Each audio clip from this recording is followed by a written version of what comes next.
All right. We are starting our sojourn back after a wonderful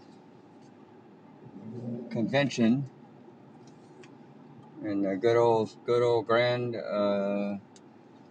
city of Houston.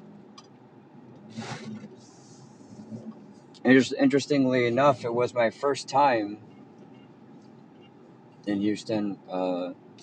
Okay, that's kind of disingenuous. Okay, so I did go to Houston once in the past. I did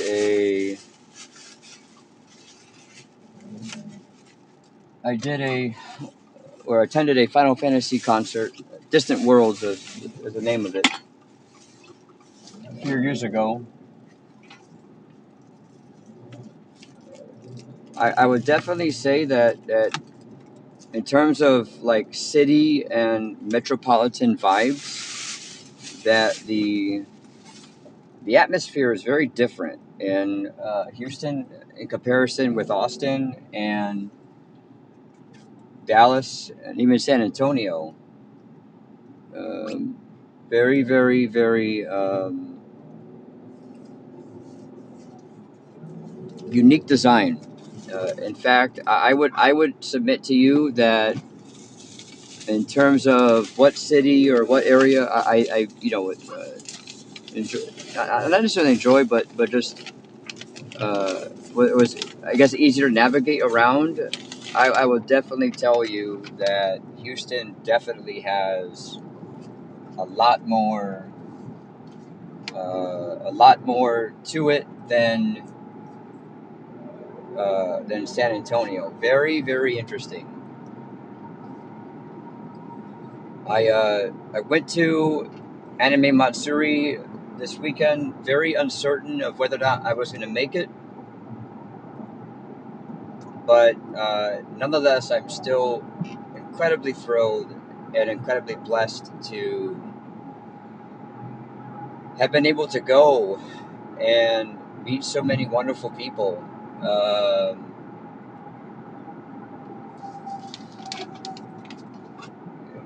uh, I'm very, very, very, very blessed and very, very thankful that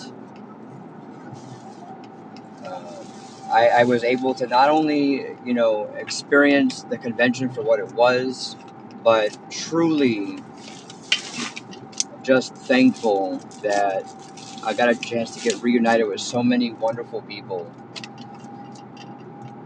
Truly a testament of all the hard work that I've been putting into getting in these conventions across, my area here, all in the name of just as a content creator, getting away from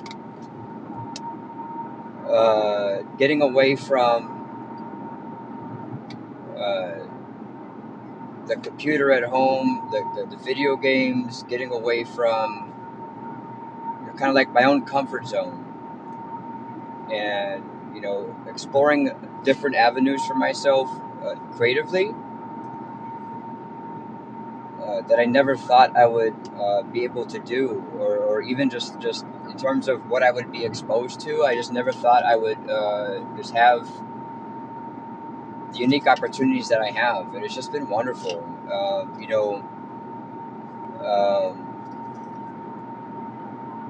when we think about going to these conventions and having community, there's something special to be said about having friends with you, so you don't have to go to these conventions alone. And tonight, or tonight, but this weekend, that's exactly what my experience was. I got a chance to really like be more purpose oriented with the engagements that I did. I think one of the lessons learned from this con for me, as I continue to do these convention streams and these convention tours with you guys is the necessity to be very purpose oriented and very deliberate with the engagements that you have at those cons, because you are so limited on time, and you really you how do I put it? You know, you're gonna find out very quickly that your time in those cons is runs out very quickly, very quickly. You would not even anticipate. Oh man, I got 2 days, or I got 3 days, or sometimes even some places you get 4 days of a con, and there's some days they have 1 day of a con. I think that we talk about being deliberate and goal oriented and purpose oriented with the engagements that we have at the cons. We have to look at understanding what the diagram is, the different maps, the different locations of things, being intimately familiar with the schedule of events that they have at the cons, where those events are at the cons, being able to appropriately plan when you plan on eating, plan when you plan on taking breaks. Maybe looking at the socials for the people that you're following and the friends that are at those cons, and being able to kind of chart a course for yourself, so that for the people that you're already connected with, that you can kind of prioritize or focus on engaging with them, if that's something that I want to do, and front load that first.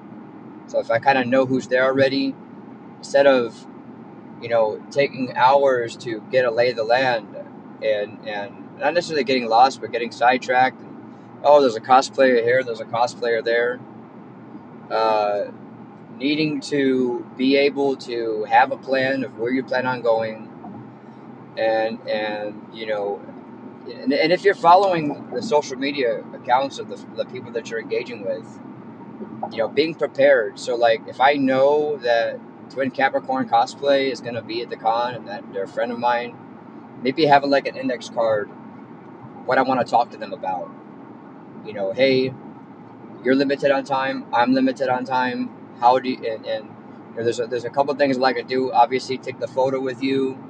I want to talk about these couple of things with you. I know you don't got a lot of time. I don't got a lot of time either. But this is what I want to do. And even if you know that they're going to be there ahead of time, send the message ahead of time. Hey, I saw you're going to be at this con. I'd like to schedule a sit down with you, maybe a photo opportunity with you. That way you can kind of have blocks and time set aside for those engagements. Auto Kalis, by the way, I got to tell you. So tonight, obviously, because I'm driving, there's going to be difficulties with reading chats. However, if you go to your channel point redemption, there is a TTS. I put it in there tonight. There's a TTS channel point redemption. It's only 25 channel points. You can type something in, and it should come over the speaker or whatever, my car. That way I'm not reading the chat. So if you want to test it out real quick here, test out a TTS. Don't do any stupid messages. Try to. I want to see if it works.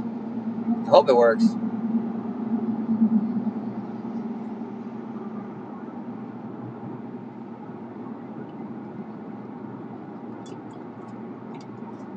And also, okay, it worked. Okay, good, perfect. So it came over my car actually. I turned my volume all the way up. Now the question is, did the TTS, were you able to hear it on your side? And also, by the way, guys, I chose to use the Optimus Prime voice. So as Autocatalus or Shattered Angel or somebody, that's true. Tacos are yummy. But it should be coming through. Is it not coming through? I hope it is. If it's not, then I can still kind of heard it. was rough. Okay, so it's very possible that you're hearing it because because I'm not going through OBS, I'm going through my car. You're probably just hearing it off the speaker of my car. We'll eventually upgrade to a much more refined. What do you call it? Refined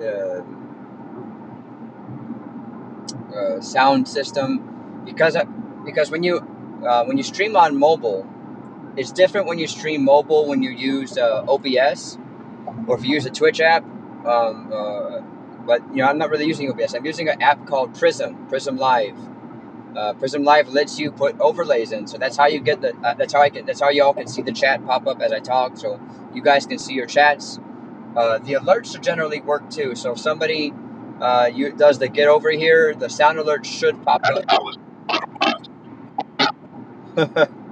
No, I'm sorry. No, I don't think sound alerts are working, but I know that. Wait, hold on. I know my Botrix alerts. My Botrix alerts are working. So raids, subscriptions, it should still pop up on the bottom there. Um,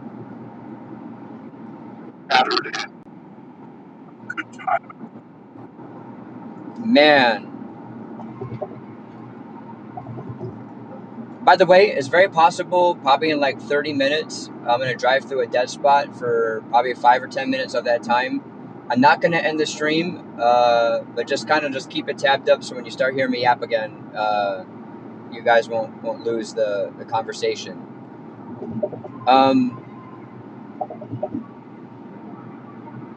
With every convention that I go to, Shattered Angel, with every convention I go to, it's always something different and something new for me. And I know it sounds like very cliche for me to say, but let me explain. This convention, this time around, I was much more uh, focused and conscious of having those insightful and thorough conversations with the artists and the people that are there without keeping myself in the camera in selfie modes. Or chef. But yeah, but like being able to like have those intimate conversations with people, I'm getting much more comfortable with the elevator pitch. And by the way, the elevator pitch, guys, I have different variations of the elevator pitch that I give to people at the cons when I talk to them, because I understand that the cosplayers are very limited on time. The artists on Artist Alley, they're very limited on time. They obviously the vendors are there to make money. Because that's a lot of them. That's their bread and butter. That's their main hustle. There are some people that do Artist Alley as like their main thing. So the new things from this con that I was able to walk away with is having a scalable and diverse type of elevator pitch to very quickly tell people about me, tell people about what we try to do in our community on the stream, what we do to enable creators to be successful of many types, but a much more natural, in a much more natural kind of way. Lag, I know, but I'm using Prism, so Prism should be essentially loading the stream and having it up. So even if there's some sort of like loss in conversation, I'll have a backup of the stream. So I'm not. I mean, you know, is it lag in terms of like a lot of buffering, or is it lag in terms of like the time from when you say something to when I respond? I'm interested to see what that looks like. But I'm gonna go with the assumption that the bulk of my problems are less tied to.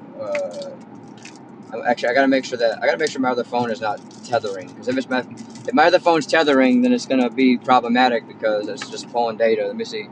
Okay, never mind. It's not. Work Wi-Fi sucks. Okay. All right. Yeah.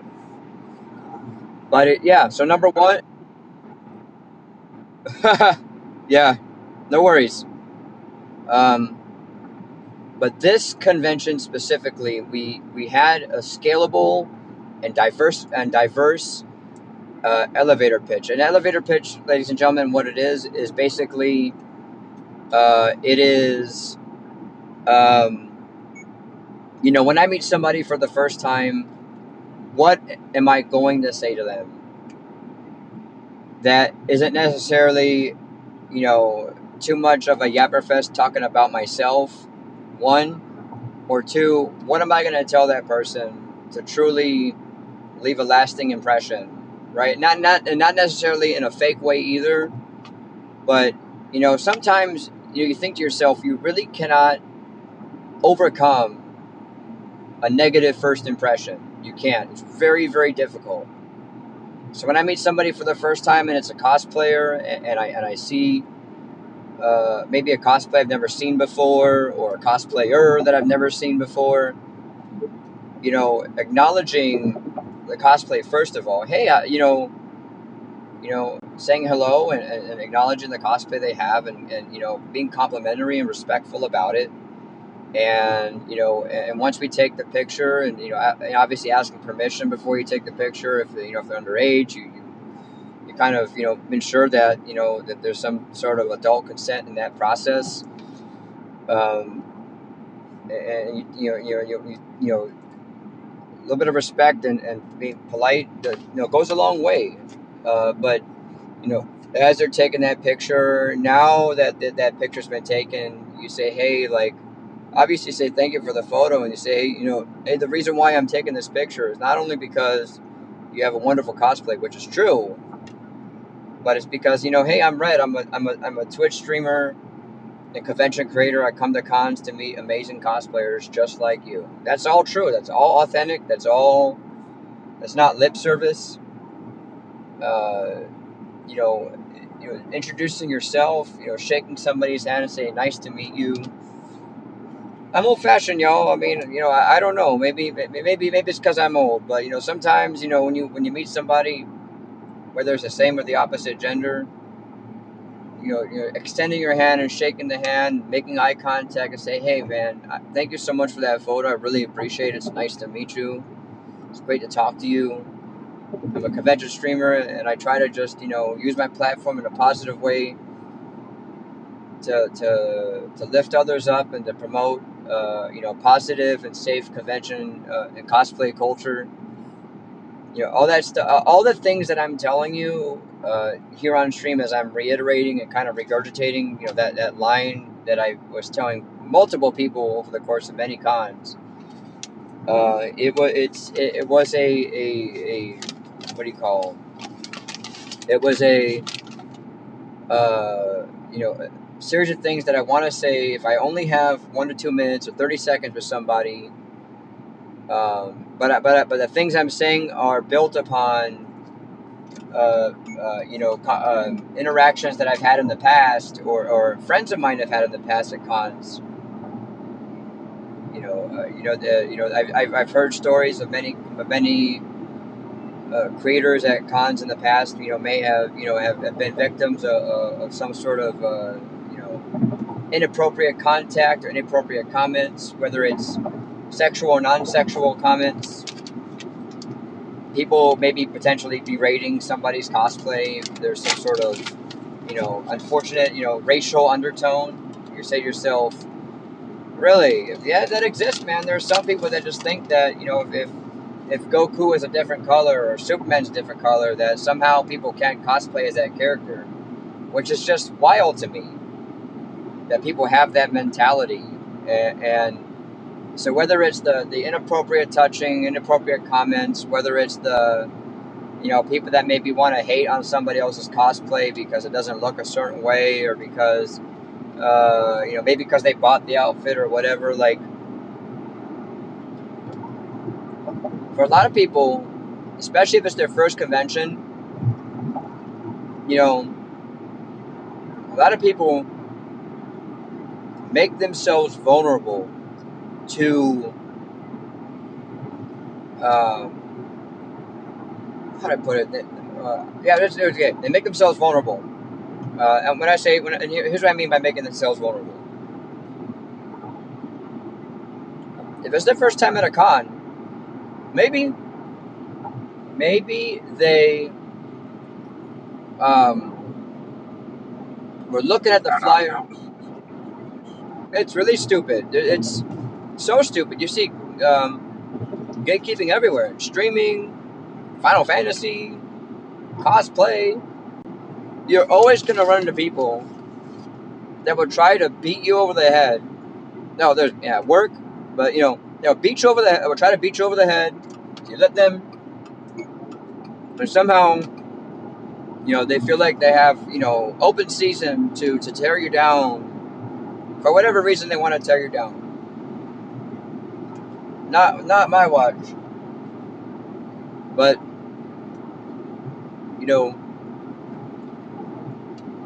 when you think about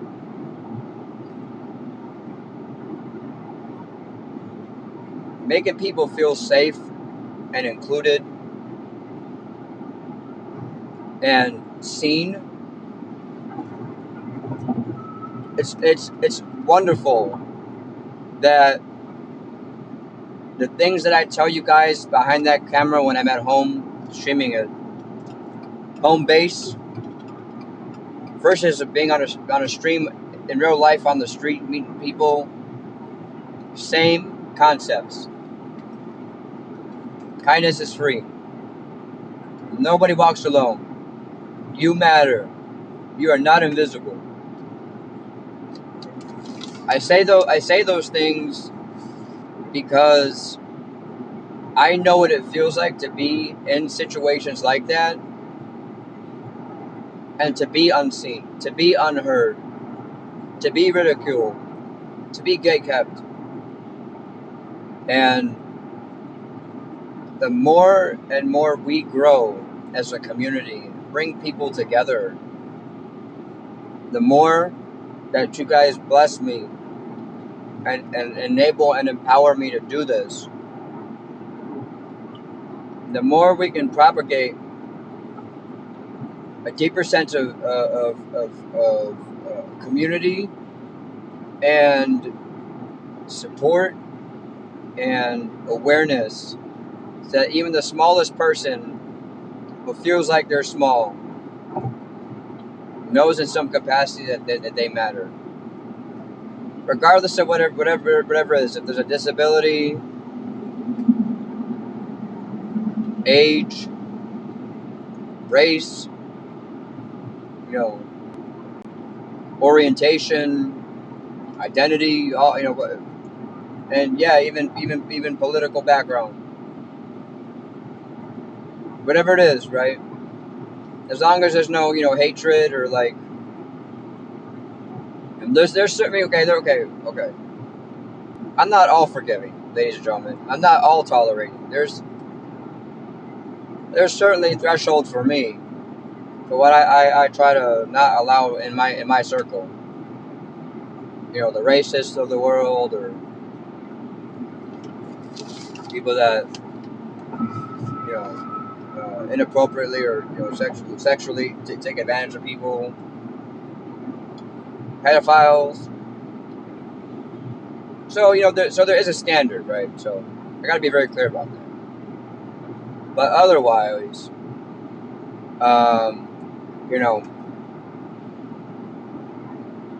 especially some of the spaces that we're in, there are people out there toiling away in convention and cosplay world, and even on Final Fantasy streaming. There are people toiling away at those particular ventures alone.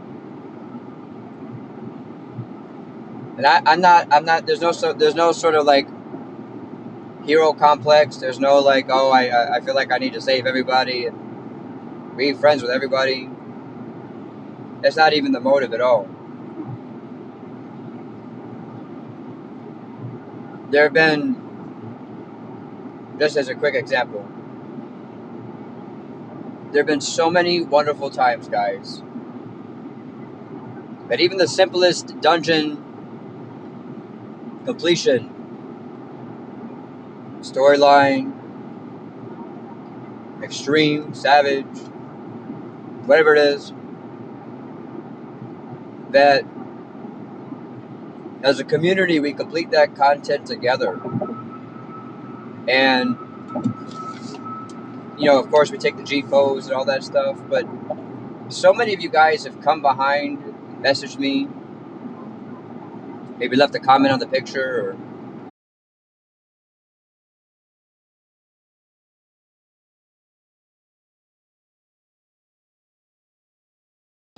the simplest interaction, handshake, hug, thumbs up, picture. You never know what that can do to somebody or for somebody. And so, yeah, so many of you guys have messaged me about being able to go back, remember our experiences together, or first time dungeon clear. And you know what? And it's a blessing and a curse, guys, that I'm not the greatest Final Fantasy 14 player.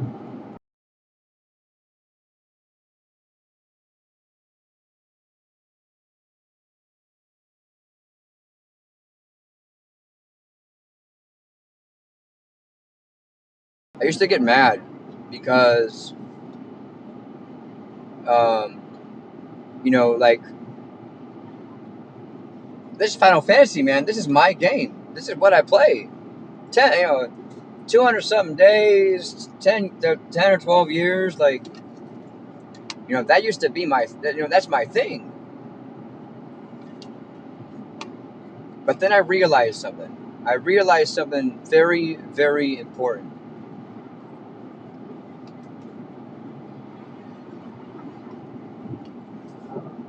And it's funny because nobody wants to suck at a game, especially if you're competitive. But being able to know that we have a challenge ahead of us, whether it's a boss, dungeon, raid, whatever it is, we have that in front of us, and somehow we were able to churn out a victory of some sort, despite me dying many times, with backup reses, whatever. Instead of focusing on how many times we died, truly being able to sit back and say, man, you know what, Shattered Angel,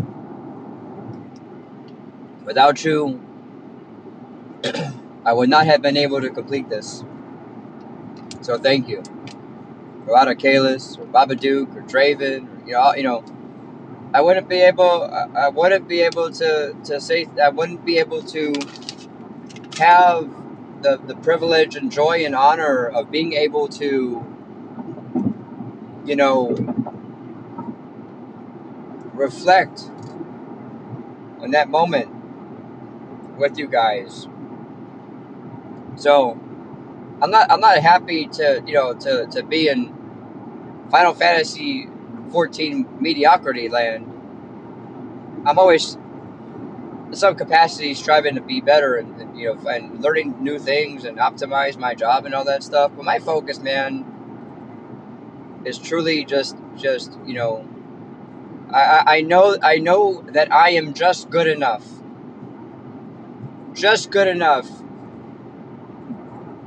to put my arm around somebody and say, you know what, we need I can help you get through this dungeon. I can help you get through this trial. I can help you when you got a 30-minute queue for M4 and you put the bat signal up in the air. Hey, Ada Kalis, you know when that bat signal goes up that I'm gonna show up. not only am I going to show up, but all of us are going to show up. Take that 30-minute queue and turn it to a 5-minute queue. We got a few funny clips of me dying out of it. But of course, everybody, as you know, with deaths like that, just to be clear, it was part of the plan all along. I didn't die on purpose. I wanted to make sure that you could do it. Anyways, but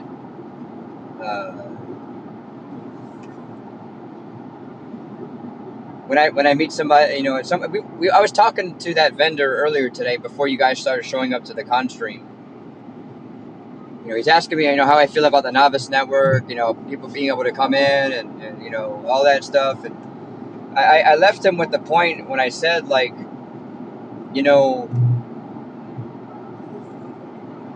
being a mentor to me is much more than having the crown. Of course, there are people out there that have it because, as a glamour piece, whatever. We all know that.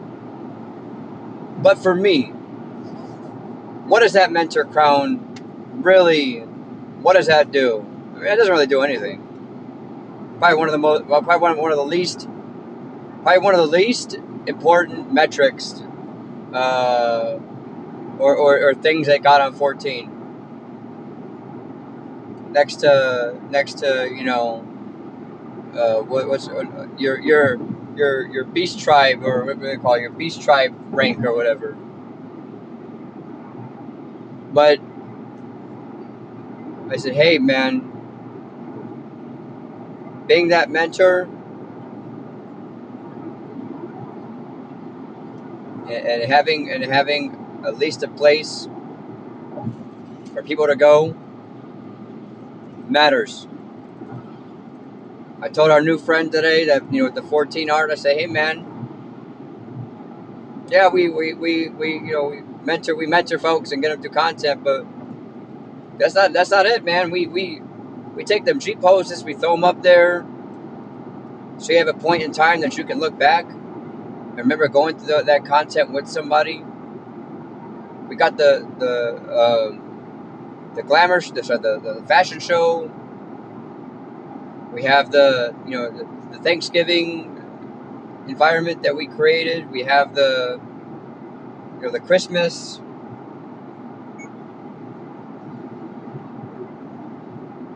And soon, guys, if you didn't know this, I am cooking. I'm cooking on doing some other things inside 14, and I'm sure in a different environment, we'll get a chance to kind of talk about what some of those new features are. But I got about 5 new things, guys, that I've been kind of cooking in the lab for 14, and all in the name of community, all in the name of friendship, all in the name of all in the name of diversifying and deepening even more what we do together on stream and as a community. I got some ideas, ladies and gentlemen. If you're interested, hey, we'll talk about some of that stuff during our time together tonight. But yeah, so new features we debuted. New features in the elevator pitch for the cosplayers, for the artists, for the people that are they're also fellow creators. Got a chance to also, for the first time at this con, I finally got full usage of my gimbal. I will say that it's criminal how I need to have my iPhone connected to my Rode mic, my Rode mic to talk, because like that the cable sticking out at the bottom of the or sticking out of the phone really affects. I don't know if it's the center of gravity or the weight or something. It just It is not good or conducive to that piece of equipment. Derper. Wait. What's a derper? I don't know what that means. What's a derper?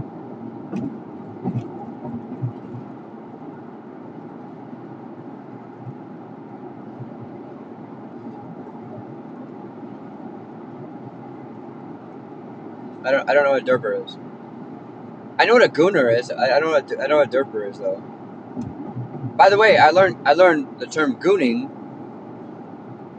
about within the last month or two. I learned what gooning was. Somebody mentioned gooning one time, and I don't know why, but I thought it had to do with the movie called The Goonies. I think that gooner is actually a Generation Alpha.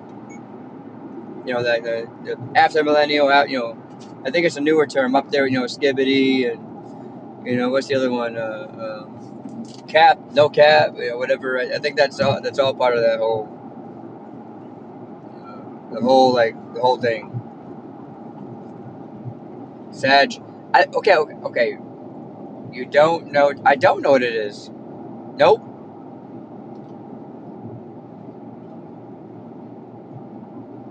In fact, Ada, you know, it's very possible on my stream. We added, by the way, new feature. A couple weeks ago, we added the Steam Discovery queue during stream. We added the Would You Rather game. I'm getting some inspiration now, ladies and gentlemen. Word of the day. Oh, and don't worry, guys. I'm not going to go into Webster's dictionary. Don't worry. There's probably some entries in the Urban Dictionary or whatever that I could probably use. Now, okay, obviously, if it gives me a word that I can't use on stream, I'm gonna have to say, hey, I found another word I can't use. But Sag, so Keck, that's another one I keep seeing all the time. People use Keck for some reason, whatever.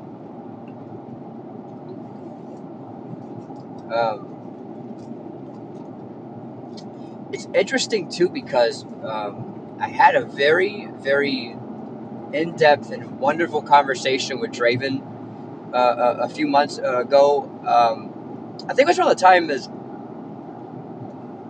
we were still very much getting to know each other. And Draven, in that conversation, highlighted to me how much work was put into being articulate and all that stuff. Very, very interesting. But yeah,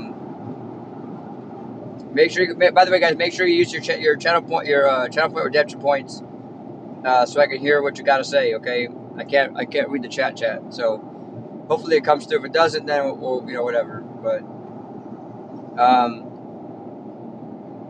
yeah, I don't know what keck is. Keck the keck, whatever. It's K-E. It's the one that's KEKW. I see that all the time on Asmon's stream, Asmon's content. Derp is when you have a brain fart on the last brain cell. Okay. Alright, Ada. I am thoroughly confused. Maybe because I'm just weird. So I mentioned new Final Fantasy stuff coming down the pipeline. I'm cooking ideas.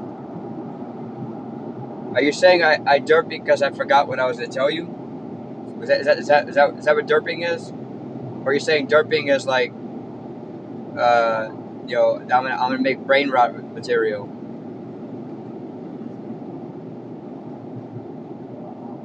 I'm confused. But anyways,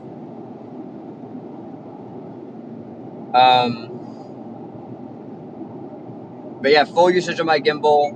I remember back in IkiCon back in January. I forgot who it was, but one of y'all in the chat was talking about how I was walking around the con and that phone was bouncing up and down. It was hard as hell to maintain focus on what I was doing because the phone was all over the place. So I got a gimbal finally to help stabilize the thing. Derp, I left the door on. Oh, thanks, stupid. I mean,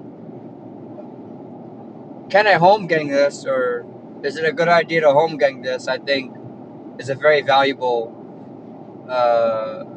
It's a very valuable piece of content. You know what I mean? Oh, Shattered Angel, I got something for you. I have an idea for you.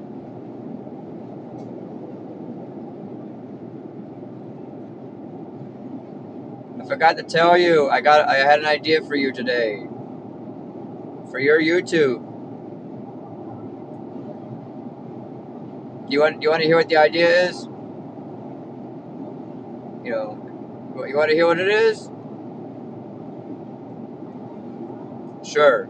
Okay.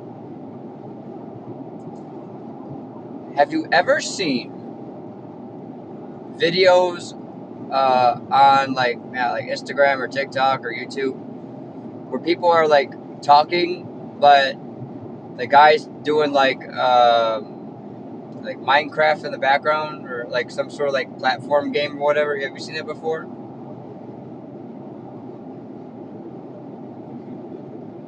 Have you ever seen that stuff before?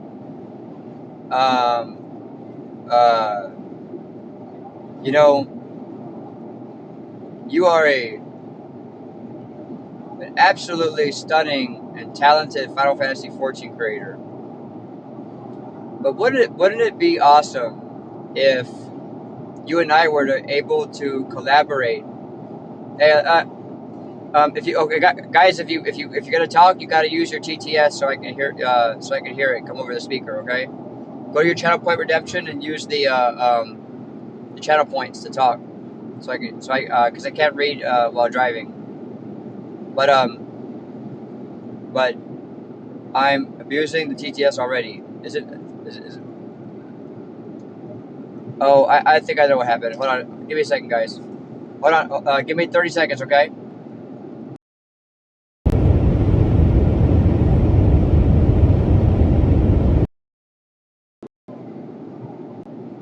All right. Yeah, I think what happened was I had a phone call come in, and it switched the audio channel in my stream.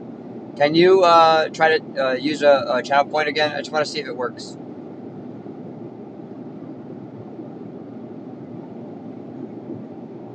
But my idea, Shattered Angel, is I got a lot of yapping content, and imagine us taking gameplay and layering it with some sort of insightful conversation, and you just doing your thing in the background. So instead of like, there you go, it worked. Thank you for derping me. But yeah, that was my idea for you, Shattered Angel. Was some sort of collaboration between you and I, if you're open to it, to pull some of your gameplay footage that you have and layer it with maybe some other like what do you call yappity yap time. I think it'd be pretty cool to do that. Uh, but Twitch keeps reconnecting on me. Bad internet. It's probably bad on me too.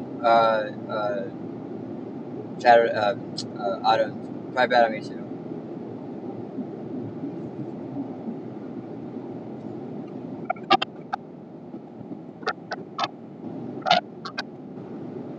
Oh, Optimus Prime is telling me, laying down the information there.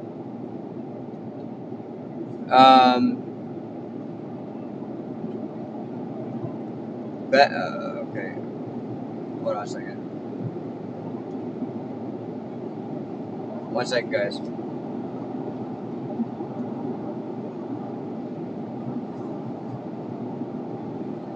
Okay. But yeah. Okay. So that was the sidetrack. Was the conversation with Shattered Angel. If you heard that stuff, Shattered Angel and you meant to respond, I probably didn't hear it because of the stupid channel point. Sorry, the stupid audio thing, but it should be fixed now. If you need me to explain it again because of connection problem or whatever, I don't mind talking about it again or explaining a little bit more in depth what the plan would be. I'm gonna take a drink of this monster here.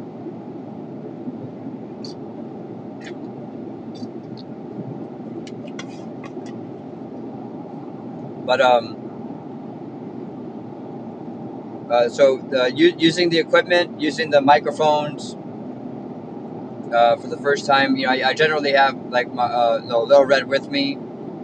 By the way, the internet connection I had in Houston was way better than most of the internet connections I've had at the other places I've streamed from. The internet connection in middle of San Antonio, trying to do streams there, especially in the convention center there, just ass.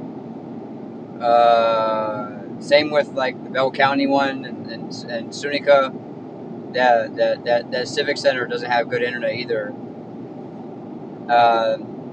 And Giganticon also has some internet connection issues, and so does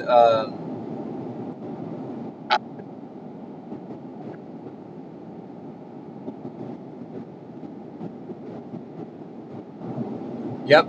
And then having some sort of way to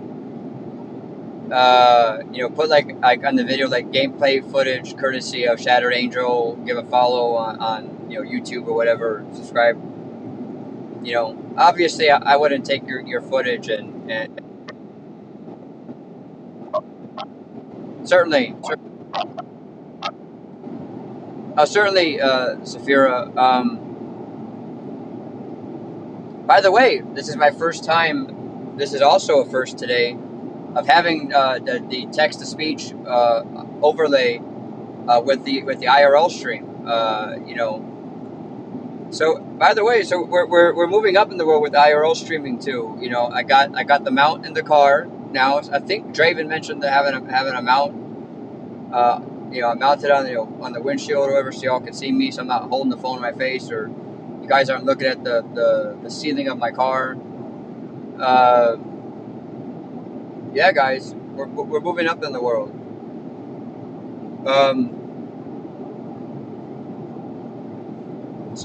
Yeah, equipment was new. And so it took me like an hour almost to answer the original question about having fun at the con. But like I said, this con was a different experience for me because I took a lot of my lessons learned from DreamHack and built upon it for a much more seamless experience.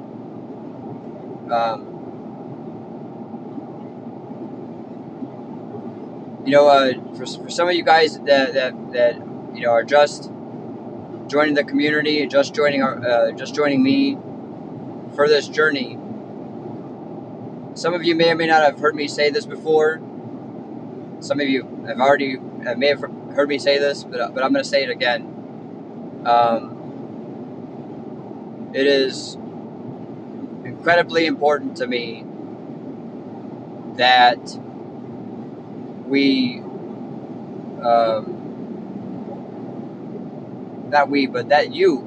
it's important to me that you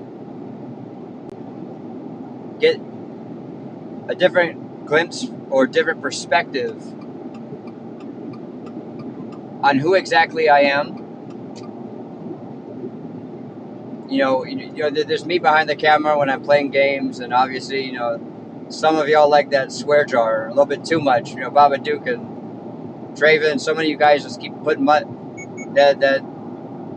if those were actual bits that were going into the swear jar, man, I'd be rolling in cash at this moment.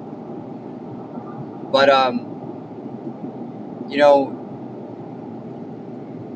it weighs incredibly heavy on my heart and soul that those of you that follow me never get that feeling of disgust or not necessarily disgust, but never get that feeling of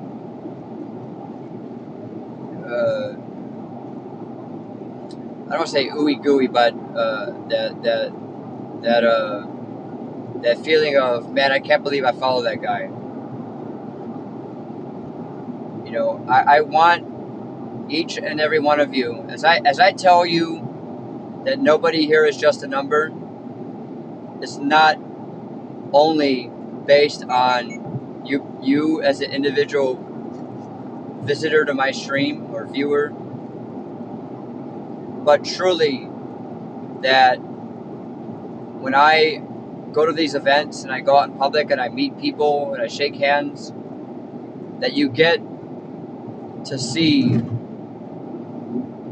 that I'm carrying Shattered Angel with me. When I'm at that con, Shattered Angel, you are there with me the entire time. When I go to the cons, you know, out of Kalis, you're there with me. Okay, you're there with me as a viewer, yes, but the principles and values and overall creator streamer philosophy that we have, you know, I think very much that there's a reason why you followed me, right? There's a reason why. And maybe okay, maybe it's for the G poses, or maybe it's for the rap videos, maybe it's you know maybe it's you know the intro song. But I like to think that the reasons why you follow are much more elaborate than that, much deeper than that. You know, the reason you follow is tied to um, you know a belief or trust that we're going to be kind, we're going to be polite and respectful, we're going to be welcoming, we're going to be understanding, we're going to listen, we're going to connect with others with a connection that is not solely based on trying to fill pockets with money or the pursuit of fame or notoriety. And all those little things are incredibly important because those are the building blocks of what makes this community, of what I want this community to be.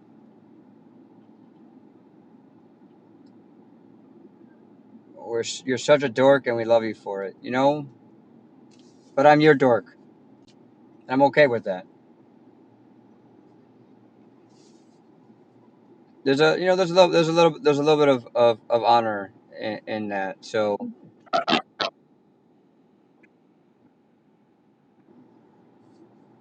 I appreciate it. But yeah, so I carry you guys with me at these cons, and you know, as I meet new people that are interested in streaming or interested in particular pieces of content, you know, also having that ability to meet somebody new that is equally passionate about, you know, their form or their artistic expression, which is similar to somebody else's. You know, I met people that today that they say they want to do a figurine, or sorry, they want to do painting on stream. paint acrylic things or pens or whatever. I said, hey, I got a friend named Sarn Plays that he does Warhammer paintings on stream, or my friend Super Wiki who makes bows on stream, right? So all those little things are just you know so instrumental in um, in trying to make friends with new people. But for every one person I meet, trying to tell them at least about two other people that I know that do content also. Um, the last, I would say, last 4 to 5 months, I have been streamlining a lot of the photo editing that I do. For some of you guys that see the beginning part of the stream where I put the Instagram up or the TikTok up, you guys get to see the photos of me, or the montages of me at these cons. Um, so learning little things about, like, saturation, brightness, contrast, filters, um, these photos. Very, very interesting in how some of those skills translate to like the G posing we do, or um, learning how to cut clips better on CapCut or Filmora, respectively. But I'm learning so much about myself in all this. I'm truly learning a lot about um, how do I put it? I'm learning a lot about um,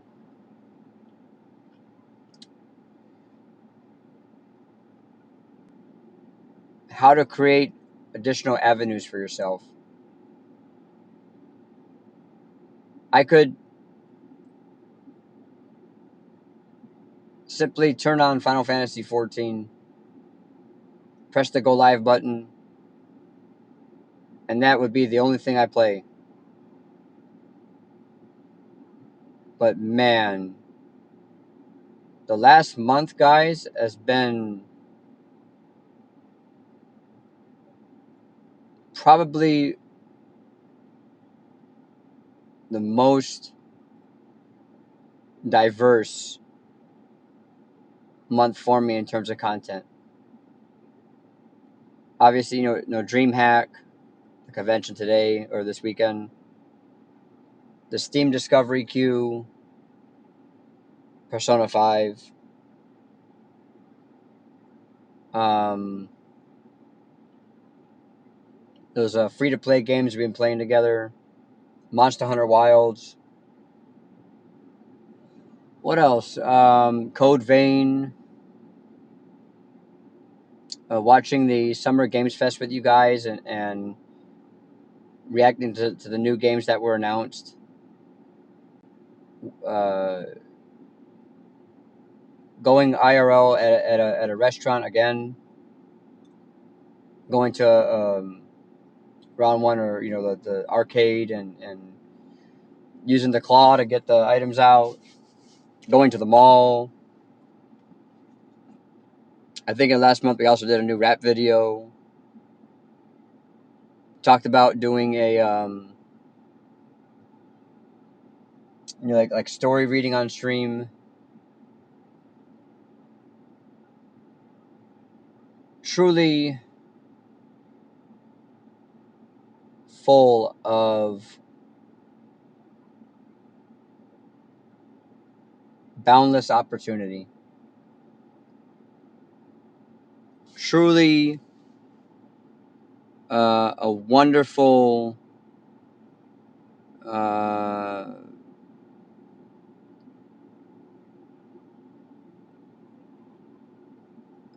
how do I put it? It's liberating. I don't want to say liberating. It is.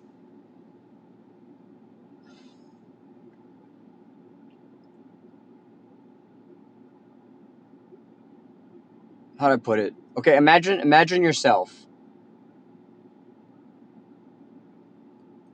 as a creator. You chart a path and say, man, I want to make content.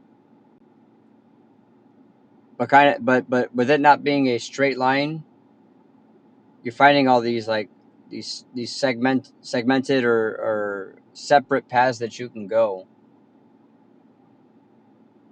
Talked about camping on stream. We talked about cooking on stream.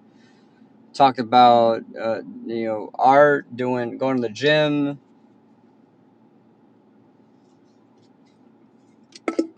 Talked about you know uh, this is actually I'm using the podcast category right now. First time ever. Wanted this to be a podcast. This is a like a podcast slash just chatting session. Um,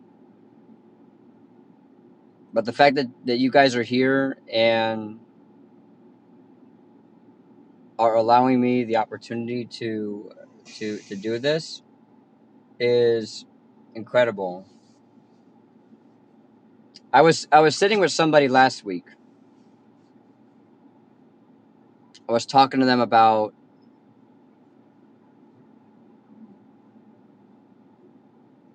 what I value about streaming and content creation, like what like my why or what I do.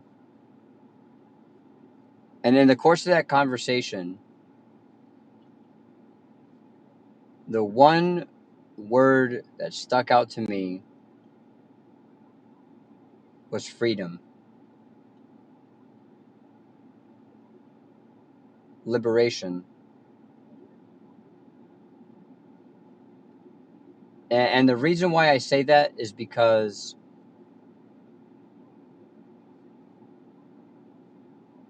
to kind of build a home like this, to call your own, to have a platform and a community that allows you to truly be yourself, play the games you want to play, talk about the things you want to talk about, go to the places you want to go,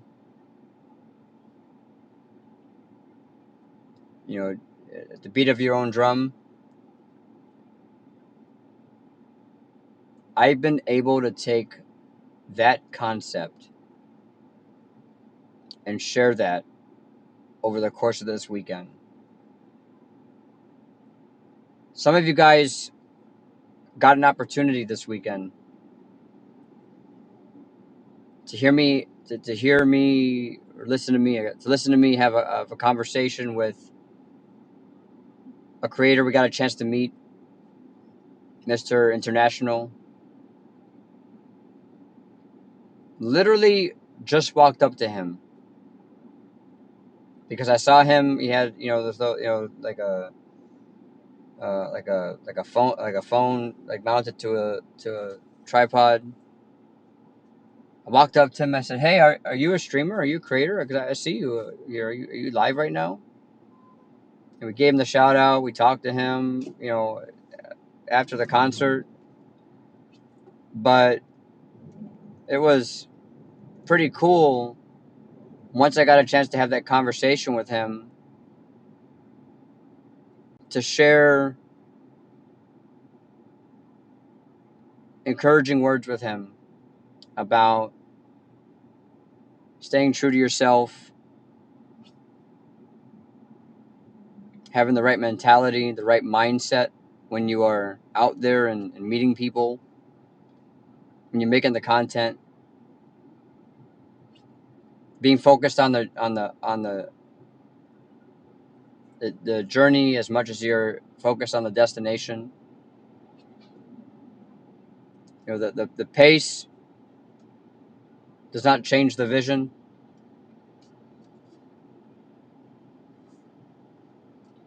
Those very concepts that I talked to him about, guys,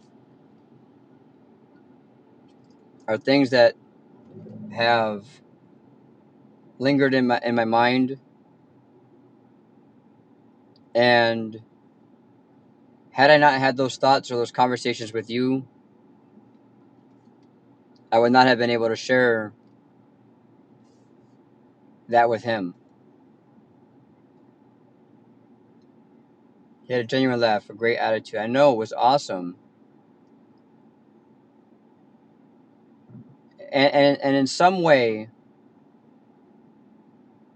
the inspiration that I get from you guys and allowing me to, he did. It was a great attitude, and lots of opportunities for us to potentially work together in the future. But had I not had those conversations with you guys, had I not had that conversation or even those thoughts over the last month or two or whatever, I wouldn't have been able to share that perspective with him. So even in a small conversation like that with him, I'm able to think about Shattered Angel. I'm able to think about you, Autocalis, and everybody else here. I'm able to think about you guys and truly appreciate even more as I'm sharing something with him, the special community that we have, this little home that we built together. And that, I think, truly is the secret to being successful in this. We talked about, you know, I have 3 viewers or 2 viewers or whatever it is, and selling them, like, man, each individual person you have, the value that one person has is irreplaceable. There's no replacement. There's no substitute for the individual value that you have as a person. Ada, Babadook, Draven, Rika, Rona, Malin, Sarn, Holy Effects, JB. And as we spend more time together on stream, doing whatever we do, we're able to strengthen those bonds and those connections that we have together. But we're strengthening those bonds for a good reason, with the purest of intentions. Sometimes in this world, there are people that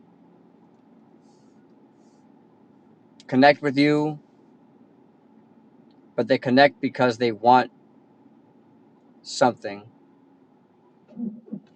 And the thing they want isn't necessarily always with selfless intentions or selfless motives. Sometimes the things they want out of you are materialistic, and once you've kind of expended your worth to somebody as quick and as fast as they were able to connect with you, is as quick and as fast as that they will drop you. I've experienced it. I don't know if any of you guys have ever experienced that,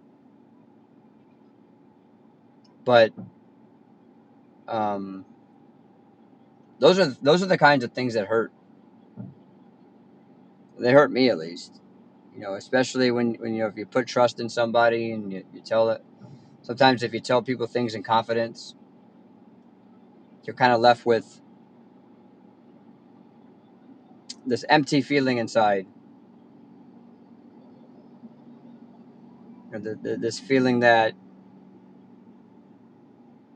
here you are, ready, willing, and able to bend over backwards for somebody, to listen, to give things both materialistic and unmaterialistic, time or money or but yet, despite your kind heart, despite your intentions, sometimes there are people that will still try. Yeah, it happens all the time. And you know fortunately and unfortunately, in life and in our experiences, uh you know uh sometimes we can be strong, right? Sometimes we can detect those things happening, and cut those people off if we need to.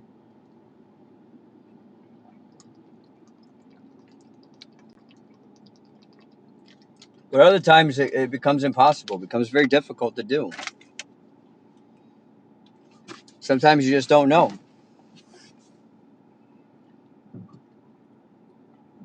um so that was a wonderful conversation I had with him, and I do look forward to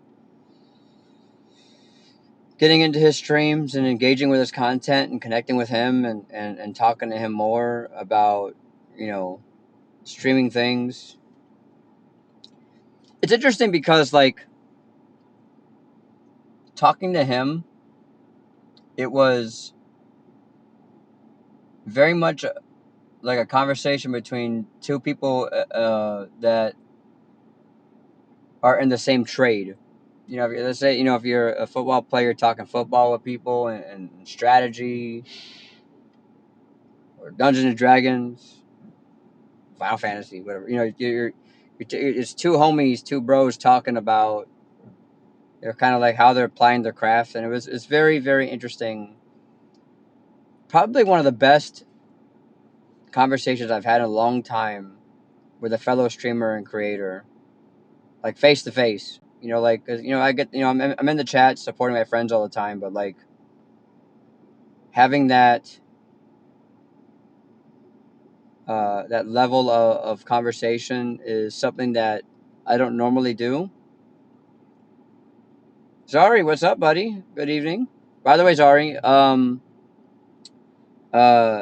if you need to chat, I am on the road driving, and we have the new text to speech channel point redemption that you can use. It's 25 channel points that you can type your messages, and it'll pop up. Good old Optimus Prime will read for me, so I don't have to read the chat while I'm driving. But to answer your question, as I welcome you into the stream today, first of all, I hope you're doing well. Welcome in. Happy Sunday to you. Actually, no, sorry. I get okay. It's still Sunday for me, I guess. But a happy Sunday to you, friend. Um, what happened, to answer your question, is that this weekend I got the opportunity to go to another convention. This one's called Anime Matsuri. It was out here in Houston. And at the con, this weekend, I got a chance to learn a lot of new things and do a lot of first times in the stream, specifically in the IRL side of the house. But more than what I was able to stream, I was able to have some wonderful conversations with people and I'm just reflecting and talking about with you guys about that experience this weekend. And I'm doing and my first time ever stream in the podcast category. This is a wrap up of my weekend. It's good. It's funny to hear Optimus Prime say "hell yeah," but um, uh, so I'm just kind of like uh, I guess it's not really a reaction. I guess maybe it's a little bit of reaction, but I'm just kind of talking to you about my experience there and some of the new friends that we got a chance to meet and the conversations I had with people and um, just kind of talking about it with you guys here tonight. This is a very, very unique kind of stream for me because right now, Zari, Ada, and anybody else that's here lurking in the background, sometimes when I stream, I'm able to hide behind the game I'm playing. Sometimes I'm able to hide behind the fact that there's cosplayers everywhere, there's art everywhere, or a thunderstorm or a rainstorm, sound effects playing in the background on stream. But tonight, as we're sitting in the car together, you and I, all of us, um, right now, you guys have me. There's no game, no music, no high intense, flashy things going on in the stream. There's no music, and it was kind of a test, right? It's kind of a test to think to myself, man, can I drive, 3 or 4 hours, have a 3 or 4 hour stream with you guys, and remain actively engaged in conversation with you guys? Can I truly um, do this? We talked about upping our reaction game a little bit, so I will be very interested to get some feedback from you guys on the podcast kind of thing I'm trying to do with this con coverage. I'm obviously going to sit down and watch my VOD and think about it a little bit and figure out maybe some sort of structure or agenda or how I want to frame the conversation about the con and my experience there. But for now, I'm just gonna wing it. I'm gonna improv a little bit. I'm gonna talk off the hip about the con and the different things I'm just thinking about and the people that I got a chance to meet and the conversations. But I do want to just take a quick second just to bring out the cheese a little bit. So bring out the charcuterie board that I normally bring out for all of you guys, and just say thank you once again. Take it from the top, Babadook and Ada and Jirith and everybody that helped in some way with the donations and the subs this on Friday and the trying to wake me up stuff. And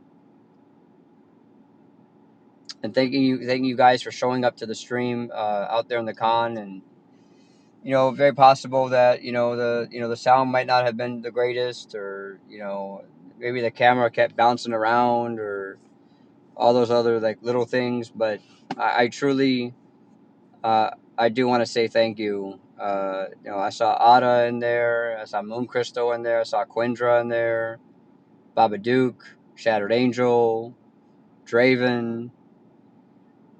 Uh, who else did I see come around? Um, uh,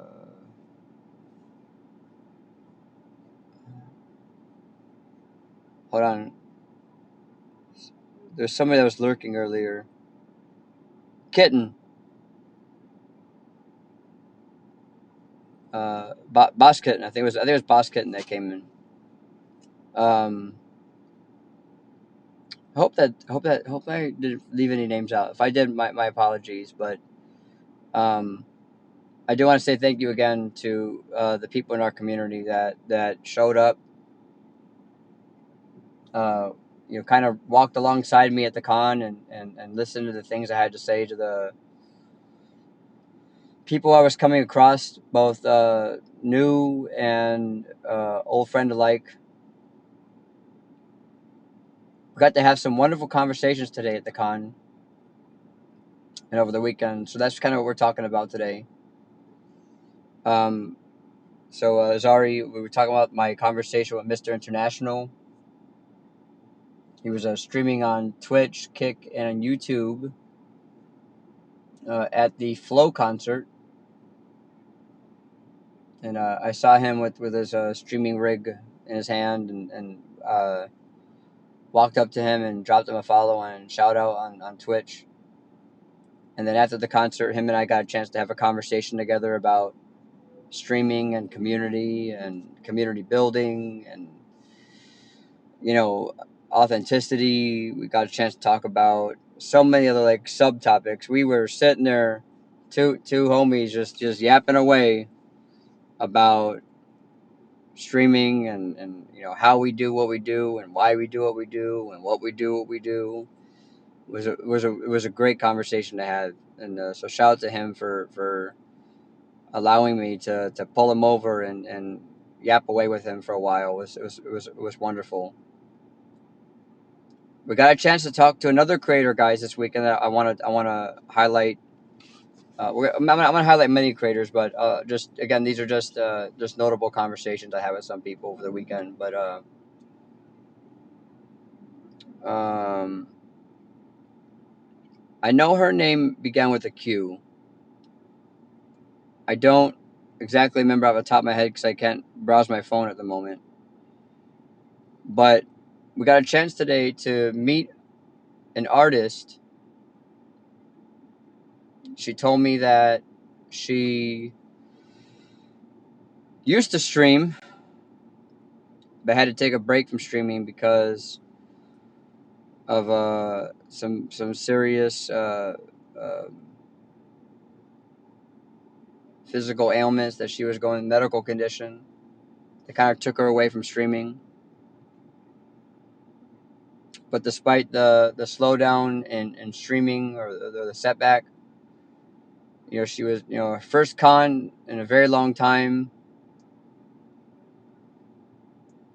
after being sick. And I got a chance to look her in the eyes and encourage her. I gave her a hug. And I said, hey, kudos to you for being able to make it out of a pretty bad situation. And, for those of you guys that were here for that conversation, I hope it was transmitting or audio and all that stuff. But for those of you guys that were here,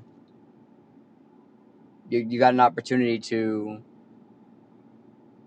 see and hear me encourage her to pursue her creative journey, her creative goals, her creative vision,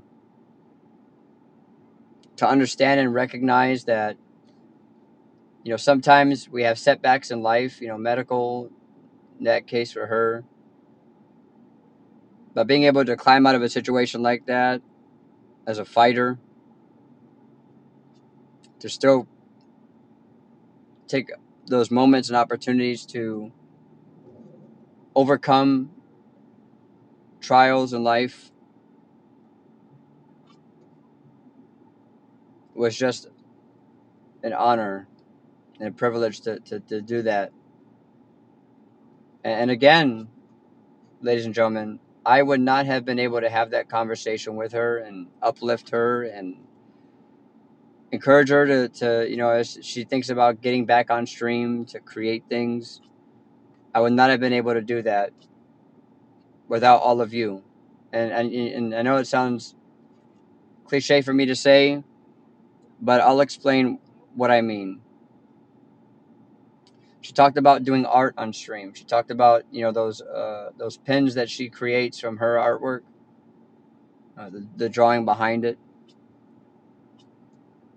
There was a little bit of hesitation on her part on if she wanted to be able to or wanted to stream that.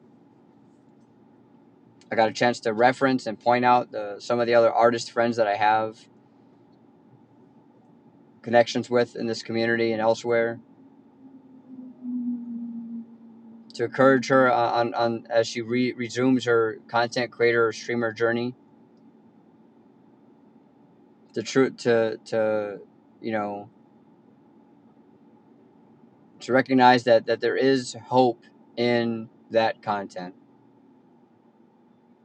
There are so many people I got a chance to talk to, not just at this con, but at cons previous to this one, where I talked to people and they said, man, I used to stream, or I've been thinking about streaming, but then this happened, or whatever. But to be able to truly point to the people that inspire me to inspire her to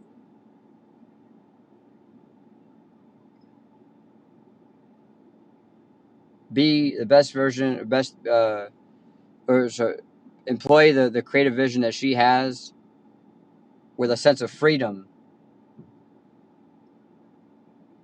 And I wouldn't have been able to share with her that sense of freedom that in creation without you guys.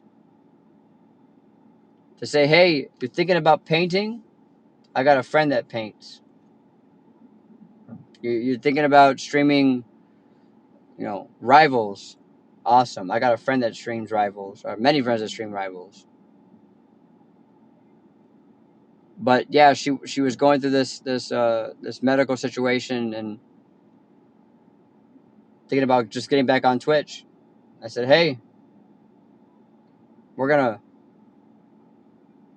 be excited to see you join us and to see that journey, and I can tie you in and point you out to people that um, do that particular type of content on this platform. Hey, I got a friend named Sarn that does this, or SuperWiki, or Evine. You guys should have seen. And I try to not show it on camera too much, but you guys should have seen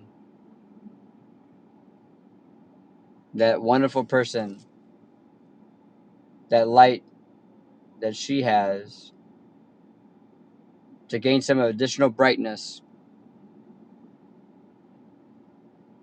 to be herself and to be focused on her vision and what she wants to do without sometimes the taxing toll that can happen when you separate your creative ambitions or goals or aspirations. You separate that from yourself.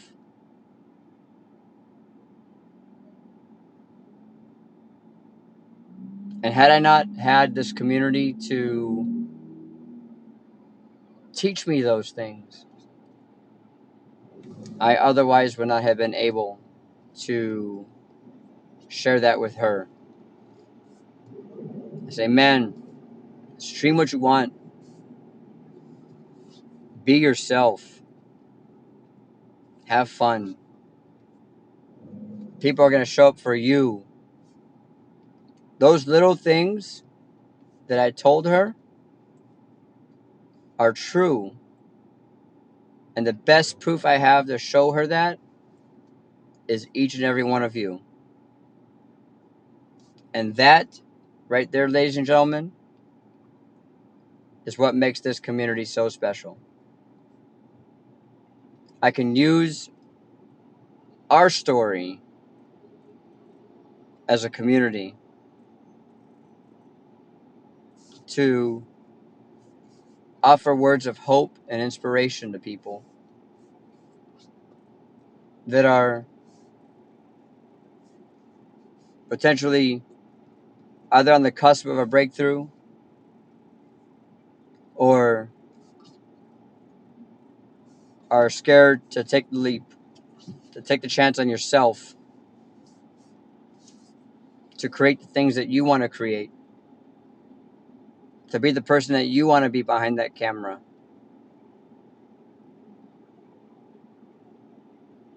And that whole concept came based on my experience and my treasured connections that I have with the people in this community. I forgot who it was, but a couple weeks ago, I started to say on stream that there's no community without you. But somebody in the chat came up and said, well, not just you, but there's you and I. You and I. There's no community without you and I. That is such a wonderful lesson that I've learned from you guys that I've been able to carry with me, or sorry, I was able to carry with me throughout the course of my interactions this weekend, and particularly with her. So I do hope one day to get the opportunity to welcome her into the stream, give her a shout out, and truly show her that we're doing things differently here.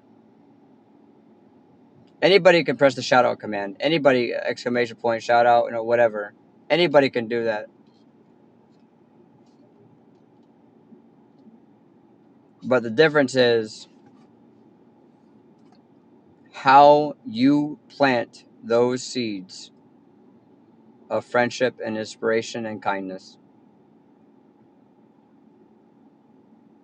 When we talk about seeds of friendship and kindness, I'm going to talk to you guys about my interaction, my experience with one Adi Estrella. Next person I'm going to talk about. For those of you that may or may not know this, I got connected with Adi Estrella last year at Anime Sunica. When I met her, she talked to me about, doing, art on stream,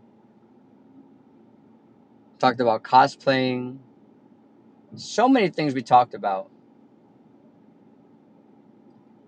And here we were, about 18 months later, and not only did she finally show up to my stream, but she also gave me a raid. And that whole situation was case in point that I, as a Twitch streamer, as a creator, am focused on planting seeds of friendship. And whenever they blossom or materialize to its final form, however you want to call it, despite the when, despite the how long, the fact that it happens or has happened is just tremendous. And it's given me so much hope that the things that I'm doing at these cons, these friendships and connections that I'm making, are, the driving force behind everything that we do here. Why do you stream at the cons? Why do you take the pictures with the cosplayers? Why do you go to the Artist Alley? It's because, one, because I want to, because I can. But more than that, it's because I'm surrounded by wonderful people in this community that have allowed me to be the best version of myself with true intentions and inspiration to continue to push or forge ahead, as we like to say, with our journeys. So, to Adi Estrella, thank you. To Saboros, who is, Adi Estrella's right hand man and how they do those things, I just want to say simply thank you and tell you guys here in our convention reaction stream that we're finally beginning to get to the next level, to the next stage of what this channel and this community is going to be about as we look to the future. I say, hey, I'm Red. I'm a content creator. I'm a Twitch streamer. I go to cons and do X, Y, and Z. Here to make a friend. And then it happens when they finally show up. You guys have heard me mention before on stream, when I meet somebody for the first time and thank them for being here, and you're not just a number, or self-promo being allowed in the stream, that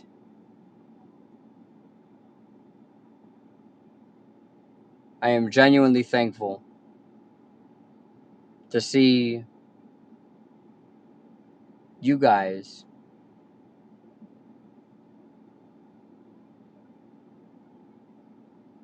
but also to value the connections that we made together. I do want to say as well, guys, that not just beyond the conversation, behind the connection and friendship that I have with Adi Estrella, I'm going to share with you a story. Back in, oh man, I want to say it was February or March. I went to an anime con called Anime Sunika, my second one. I got a chance to get reunited with some of my friends there, and one of those friends happened to be Adi Estrella. Of course, we saw each other, exchanged hugs, took pictures. But out of the sheer kindness of her heart, she took one of her notebooks or sticker books from that's one of merchandise she does, and she gave one to my son and I for free, so that as we go to these cons and get stickers and all those other cool little collectibles, that we have a place to put them. Some of you may or may not know this, but that sticker book that we got,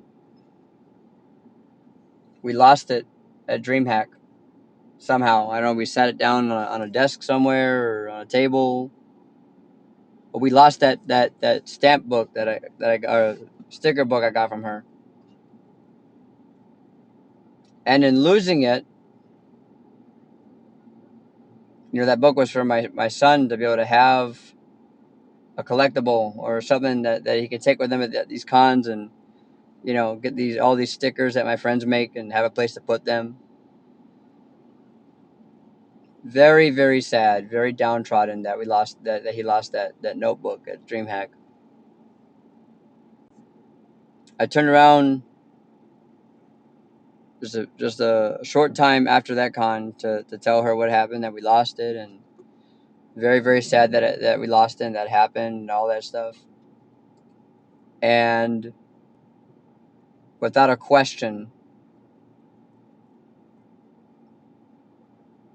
Adi told us to go back to meet her at the con, and they'd have another sticker book for us to get.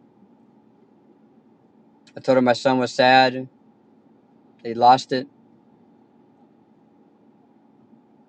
and out of the kindness of her heart, she gave us a new one for free. It's those little things in our connections and friendships that we have, especially in that space. It's wonderful to have somebody say, "I see you." We got a chance to talk to some creators from many different states. I think this particular con is probably okay. It's probably true for the other cons, but I never really asked that question. Where you're based out of, and I met people from New York, Ohio, people that hail from Arizona, Florida. It's kind of cool to see how far those artists came or traveled from to do those things. It was pretty cool to do that, man. To be able to to highlight that, because I was able to. One second, guys. I was able to. One second. I gotta drive past this thing here. Y'all give me a minute. Just a minute, ladies and gentlemen.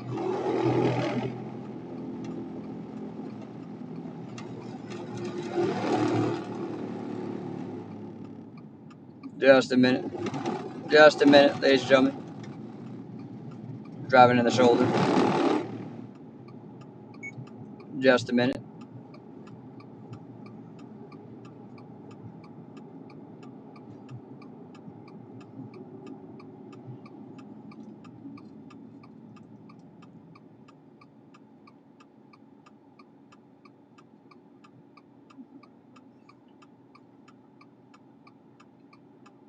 Just a minute. I gotta change lanes here. I was stuck. I've been stuck in this. I was like damn near parked at a traffic jam here for a while. I don't want to cut this guy off. Um, but it was great to reconnect with her, and great to see how many different creators came from different spots of the country. That's pretty cool to see.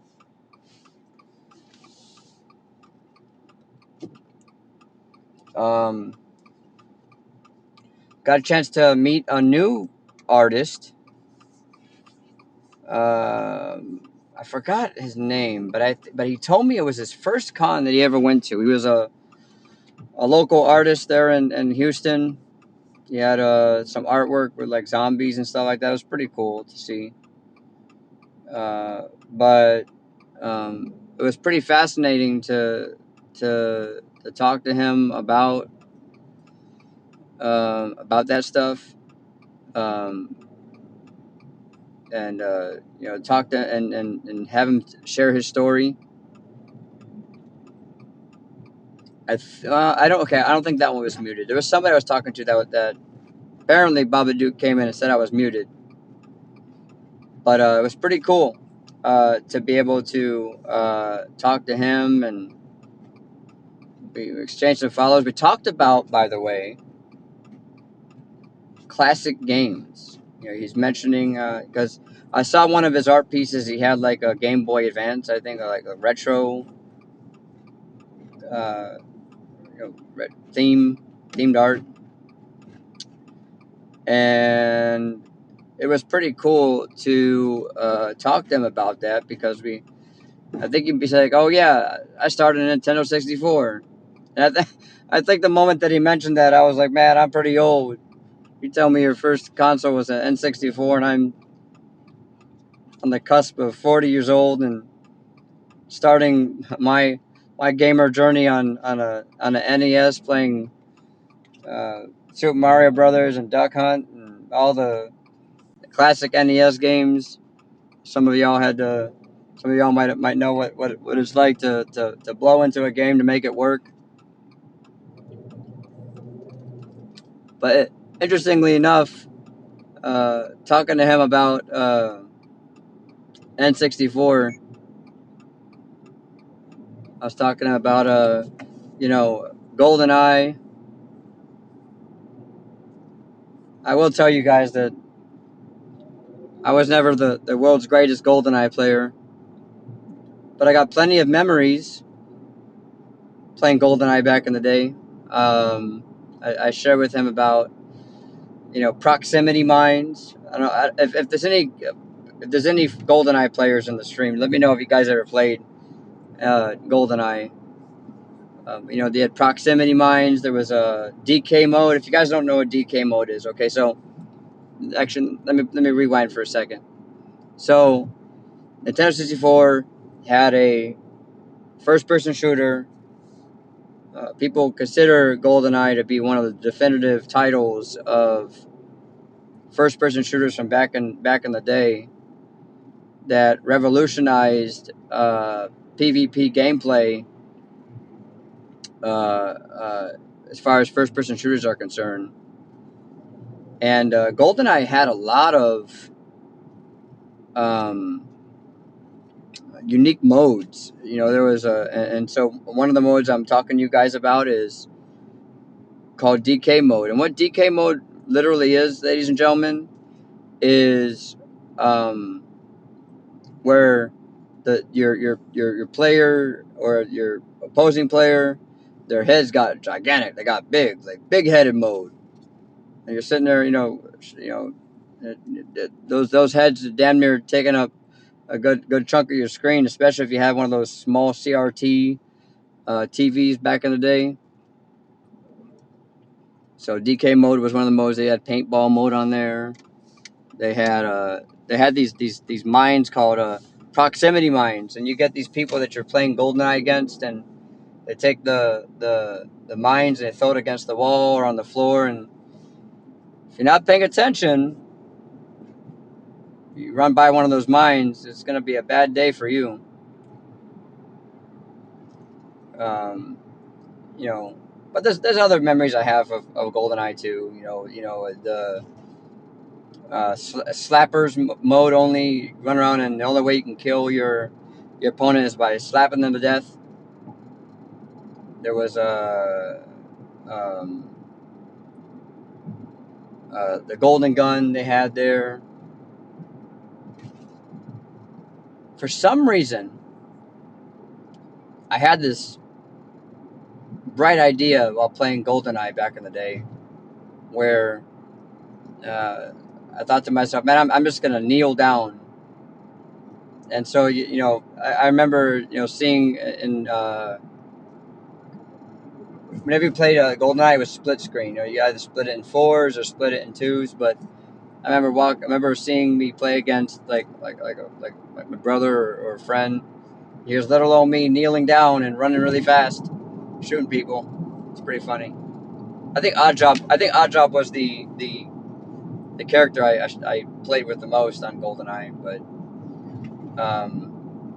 But yeah, I talked to this artist about retro games. Oh, by the way, it is a true story. I did play GoldenEye and like to camp out in the ventilator shaft.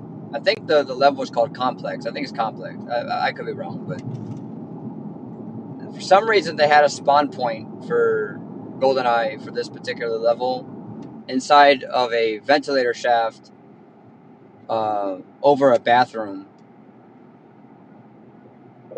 And I think maybe somehow I got the bright idea that if I hung out in this ventilator shaft that I can't die. Well, if you don't die and you don't get any kills, you still end up losing. And I think, if I remember correctly, there is a trick, there is a way on that particular level. If you got a guy hanging out in the bathroom that you like can like corkscrew your way onto like one of the toilets and actually make your way up there and take out whoever's up there hanging out, camping out, hiding out from the opposition. I will give a notable shout out to Perfect Dark. That's another one of those Nintendo 64 shooter games I played back in the day. My favorite gun on Perfect Dark was one called the Farsight. The Farsight was a cool gun too because you could shoot through walls and stuff like that. It was pretty cool. And Perfect Dark also had the ability to slap people, very similar to GoldenEye, but they upped the ante a little bit on Perfect Dark with the melee attack because like whenever somebody would slap you, you get like this dazed and confused look. My brother called it drunk. You get all blurry eyed. You couldn't see what was going on. But OG Perfect Dark was fun. I spent a lot of time in the Datadyne research facility and the firing range, shooting all the different guns because they had like an indoor firing range that you could score on. It's pretty interesting. But we also talked about Mario 64 and some of our memories of Mario 64. I talked about the different ice levels. I think it was with the penguins where like you go down this little hill that was icy, and Mario would be on his belly, and now you have to like navigate around the little track, little like serpentine slip and slide kind of level. Was pretty cool to do. But yeah, we talked about retro games. Again, with this being his first convention, giving a follow and truly, looking forward to being able to reconnect in the future and see where his art takes him. It's kind of cool to meet somebody who is just getting started and at the cost of nothing, able to put a smile on his face, take a selfie, and drop a follow and say, you know what, man, I'm excited for you. I can't wait to see what you got coming up next. We also got a chance to have a conversation. There are two notable conversations we had with people that were from New York. I think there were 3 people from New York I talked to today at the con. And obviously, when I get a chance to do the tags and post editing for this stream, I'll be able to tag them in the comments below. But a lot of art inspiration from Miyazaki artwork, things like Kiki's Delivery Service and Howl's Moving Castle. She showed me some of her original art pieces that she created that she was inspired by. It was pretty cool to see that. Got a chance to look at her artwork that was inspired by some of the lesser known animes. Forgot what the name of the anime was, but Mr. Babadook commented about that one of those animes being a trip. But it was pretty cool to just to kind of see the people that are just kind of getting started, or people that are starting at a young age, drawing, doing artwork, and then now as adults pursuing that creative interest they have, and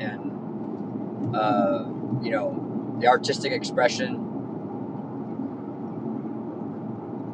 There was another artist I got a chance to talk to at the con today. She, by the way, before I mention this, the new thing that I got a chance to really kind of pursue in my conversations with the artist today on Artist Alley was taking that time to ask the artist, like, hey, what is your niche? What is your, obviously you can see the art style, but I never, ever, ever thought to myself, it'd be great to ask this person, like, what their niche art category is. And by asking that question, it opened up additional avenues for me to to to to learn more about maybe some of the anime that I'm not really familiar with, or characters, or a lot of Genshin Impact artwork. Some of y'all, we talked about playing some of those free to play gacha games, Genshin or Zenless Zone Zero. Interestingly enough, when we were talking about some of those games, Honkai, the moment I mentioned, I was like, yeah, I'm not going to be playing Infinity Nikki. Not a single person told me that I was missing out. So quite the interesting vibe about Infinity Nikki. We started talking about some of the artwork stuff there. But yeah, learned some more about Infinity Nikki. There was a creator that I came across that had Persona 5 artwork. Persona 5 inspired, fan art. And it was particularly cool because, as you guys know here, I just started my Persona 5 journey last week. At the recommendation of Rem, and I think Ada, you mentioned I should be playing Persona 5, so it was pretty cool to be able to like sit down and talk to somebody about, because she said she beat it multiple times, but to sit down and have a conversation with somebody about Persona 5 and just kind of where I am in the story so far, and oh yeah, this girl jumped off the second floor or whatever, the school, the roof of the school, and the gym teacher, Anna and Sakamoto. So it was pretty cool to be able to like have a little bit of knowledge on Persona 5 lore based on my couple hours of gameplay that I got on stream, and some of my initial confusion about what the hell I was looking at. Like, I'm in a casino, dodging bullets 1 minute, the next minute I'm getting interrogated by police, maybe getting drugged by the dude. Now I'm in an alternate reality, and somehow waging war with a gym teacher. But no, her artwork was pretty damn cool to look at for Persona 5. And once again, I'm gonna say thank you to the community for kind of pushing me to get into this, try something new. Get some additional lore knowledge about something that's not Final Fantasy. Speaking of Final Fantasy, there was also an artist I came across. Now, this gentleman was not the artist. However, I think it was one of the partners of the artist. They had the coolest looking Final Fantasy 14 inspired postcards. They had the artwork there. They had Graha there. They had Estinian on there. They had Gaia on there. They had Hildebrand. God, I wish I had some money. I would have gotten some of that artwork. I hope to see them again, man. I'm gonna have to go back on Instagram and send them a message, and maybe I'll grab some of that stuff in the future for some of y'all. But yeah, job emblem, job stones on there. It was really, really cool. And that conversation I had with him, was the same individual I was talking about. You know, the whole mentor system and you know, people that may or may not be well intentioned in mentoring folks on 14, and some of the, you know, some of the elitist kind of mentality people have sometimes. But I believe that, you know, in that conversation that we were able to get a new friend, and hopefully he joins us on stream someday for us to run through some 14 content, maybe take a G pose together, maybe I don't know, for Thanksgiving or a glamour fashion show or something. You know, so those little interactions that really you know, provide some kind of ability to make new friends that come into the stream and hang out. But I literally ran. Okay, I didn't run, but I walked really fast back to that booth the moment our Warriors of Life from our community showed up to the stream. I said, Baba Duke, you gotta see this. Moon Crystal, you gotta see. Look at this Final Fantasy 14 artwork this guy has. We know these characters. It is incredible to me. Still very much a shock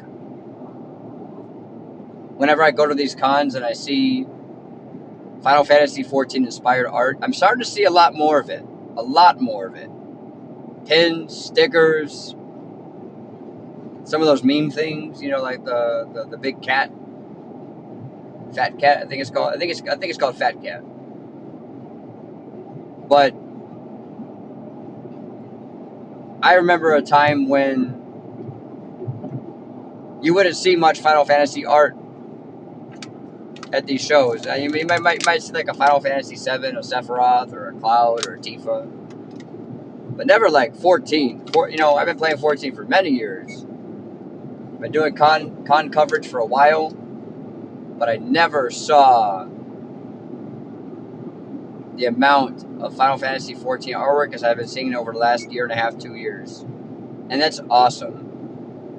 It is tremendous. You know, some of these artists taking some time out to do some fan-inspired artwork from 14, whether it's you know, Hildebrand or a Sphene meme. Speaking of Sphene, I will very quickly highlight how yesterday, Saturday, I came across a Princess Garnet cosplay. Now, I've seen many Lulus and many Clouds, many Sephiroths and Eris.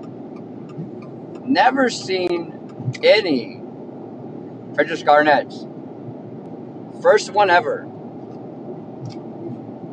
It was funny too because sometimes I walk the convention floor and I'll see a cosplay. I go up there and say, "Hey, are you cosplaying as this?" And I don't have a very good success rate. I mean, obviously, okay, the Gokus are easy, you know, whatever. But never really like, you know, I called someone. I was like, "Are you Vasha Stampede?" She's like, "No, I'm not Vasha Stampede." But sure enough, I walked up to somebody. She was wearing the orange pants and the white top. Are you Princess Garnet? I took a picture with her yesterday. It's on my story on Instagram from yesterday, but it was really cool to see, man. And I did tell the chat. I told y'all. I said, hey, like, for the record, it's probably obvious to most of you, some of you, that Sphene equals Garnet. But yeah, it's pretty cool to see a Princess Garnet cosplay. I hope to see her again. It was awesome. And again, I will on the cosplay side, free run. Many more free runs are popping up. And it's probably because it's kind of caught my eye, and I kind of know what it is now, so it's easy for me to kind of pick out of a crowd. I saw a free run previously at some of the other cons in the past, and I've taken pictures with a couple of them. without knowing who Freeran is.